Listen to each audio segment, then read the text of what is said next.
Quick, what's common between beef burgers, baseball training, and auto mufflers? Tough question. Let's ask it another way. What's the common factor between McDonald's, D-Bat, and Meineke? You may know the answer if, along with the Big Mac, you've absorbed a fragment of the romantic story of Ray Kroc. He's the salesman who created what became the world's biggest fast food chain.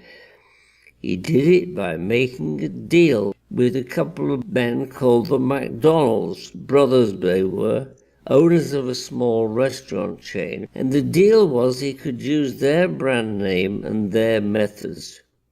Then he invited small entrepreneurs to open McDonald's that they'd run as operators, with an ownership stake.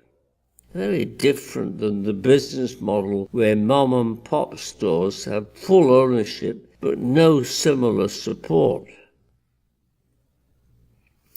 All the examples in my opening question are franchise operations.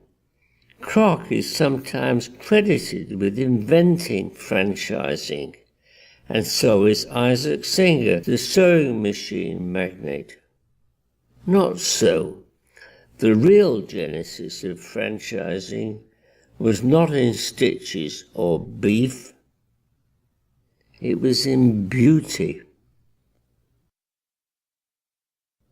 Martha Matilda Harper was a Canadian-born maid. She made the beds, cleaned house, did the shopping. In the employment of a doctor's family in Ontario, she acquired a secret formula for shampoo, one more scientifically based than the quackeries advertised every day in the newspapers. The kindly doctor also taught the maturing young woman the elements of physiology. Martha had a secret ambition to go along with the secret formula, a determination to run her own business. By 1888, serving as a maid in Rochester, New York, she'd saved enough money, $360, to think of opening a public hairdressing salon. But before she could realize her dream, 2 blows fell. She became sick and collapsed from exhaustion. Mrs. Helen Smith, a healing practitioner of the Christian Science faith, was summoned to her bedside. The 2 women prayed, and Martha recovered.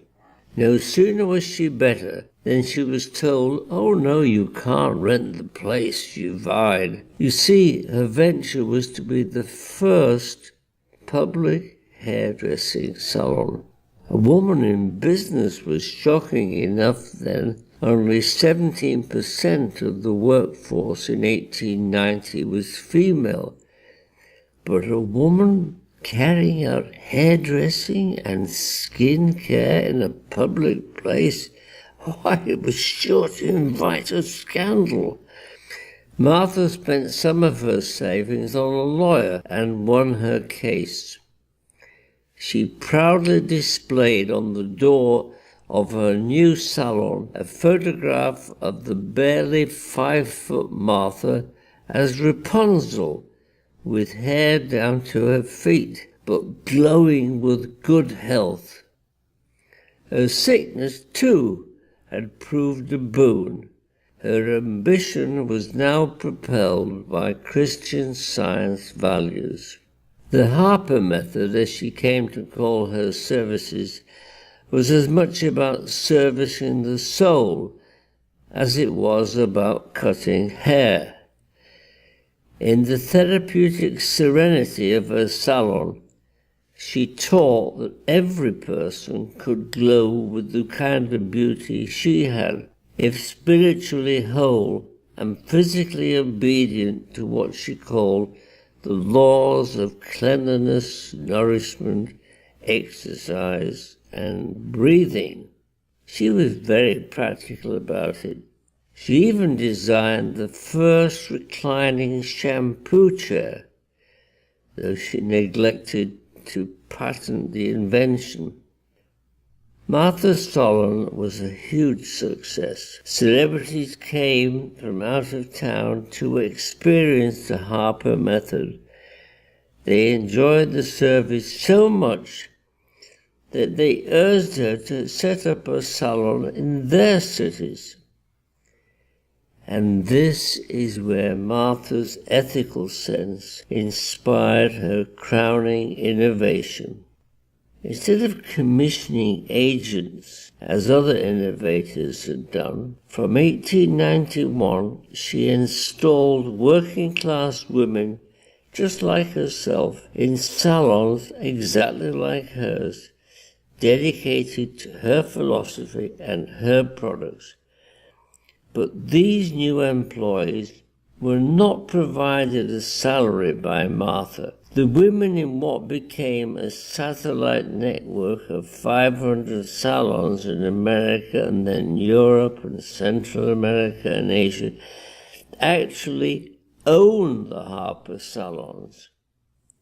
What was good enough in the 19th century for suffragette campaigners like Susan B. Anthony, and was good enough in the 20th century for Woodrow Wilson, Calvin and Grace Coolidge, Jacqueline Kennedy, Helen Hayes, and Lady Bird Johnson, must be good enough for the rest of the world. Today, only the Harper Method founder's shop remains in Rochester, New York. But Martha's legacy is manifold. Her health and beauty treatments are being copied, and her business model is dominant. In fact, half of retail sales in America are through Martha Harper's franchising idea. So next time you enjoy a McDonald's hamburger or a good night's rest at a Days Inn, think of Martha, because these franchises might not be the same without her inventing the model over a century ago.